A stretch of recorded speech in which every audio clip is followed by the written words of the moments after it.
गुरु रविदास जी की आज जयंती है। वो ये कहते थे काम ही कर्म है, क्योंकि हमारे पूर्वजों ने हमेशा सिखाया है काम करेंगे तो खा लेंगे, अपने बच्चों को पाल लेंगे। क्योंकि हमेशा इतिहास ये कहता रहा है लेखा कर्मा भविष्यति न तु अर्जन समय।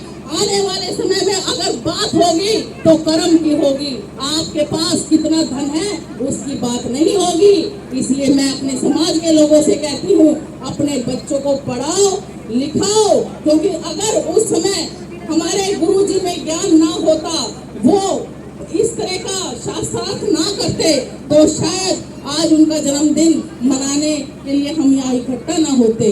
उनमें ज्ञान था, वो कर्म करते थे और सबको ये बताते थे लोभ लालच से दूर हटकर अपने काम पर ध्यान दो। अगर काम पर ध्यान दोगे तो सब आपका मान सम्मान करेंगे, और जब मान सम्मान करेंगे तो आपके वो दिन दूर नहीं होता जब आप तरक्की करेंगे, आपका घर तरक्की करेंगे। और देखो मैं तो ये कहती हूँ ना, लोग कहते हैं भूखे पेट हरि भजन ना हुई, और ये काम दूजा, पहले काम पूजा और फिर काम करोगे दूजा। हमारे में तो ये कहावत है, हम क्योंकि भूखे पेट अगर पूजा करेंगे कोई काम करेंगे और ज्यादा फुर्ती से करेंगे, लेकिन जब हमारे पेट भर जाते तो एक ही काम आता है नींद। इसलिए अपने बेशक अपने सुख सुविधाओं पर थोड़ा कम खर्च कर लो, अपने भविष्य के लिए अपने बच्चों के ऊपर आपने पूरा ध्यान है करना है। बेशक और चीजें आप कम कर सकते हैं, लेकिन ये बच्चे आपके भविष्य के निर्माता, आपने इनको बनाना है आने वाले समय में। जैसे कहते हैं ना बाबा साहब ने, मैं तो ये कहती हूँ जितनी भी महिलाएं हैं बाबा साहब का एहसान कभी उतार नहीं सकती, क्योंकि जाति कोई भी हो, धर्म कोई भी हो, हम सब महिलाओं को पढ़ने का अधिकार बाबा साहब ने दिया है। इसलिए हम तो उनके कभी तक भी ऋण नहीं उतार सकते। आज जो हमारी महिलाएं यहाँ पर आई हैं, जिस अधिकार के साथ आई हैं, पुरुषों के साथ कंधा मिलाकर खड़ी हैं, तो वो केवल हमारे बाबा साहब की देन है। और बाबा साहब ने अभावों में रहकर यहाँ तक पहुँचे हैं। अपना कहते हैं ना कौन से देवी देवता की और महापुरुषों की पूजा हर जगह होती है, तो आप गर्व से कह सकते हैं संसार का कोई भी कोना हो वहाँ पर बाबा साहब को पूजा जाता है, क्योंकि वो उन्होंने कर दिखाया जो किसी ने सोचा भी नहीं था।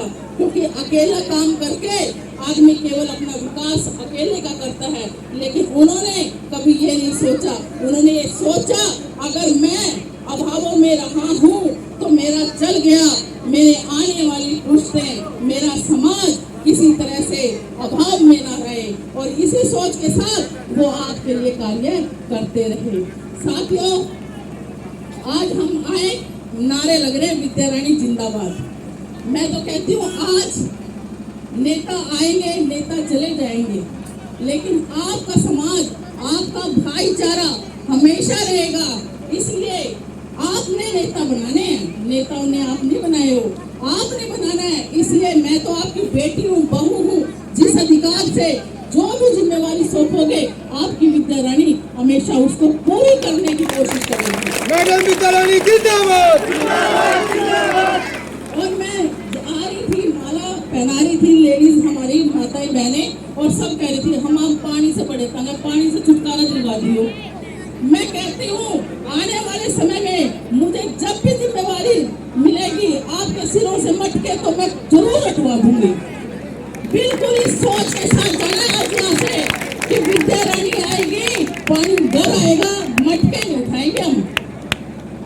इसी सोच के साथ आपने यहाँ से अपने गुरु जी का जन्म दिवस बड़ी खुशी से मनाना है, अपने बच्चों को उनके दिखाए रास्ते पर चलाना है, और भाईचारे की भावना से साथ मिलकर चलना है।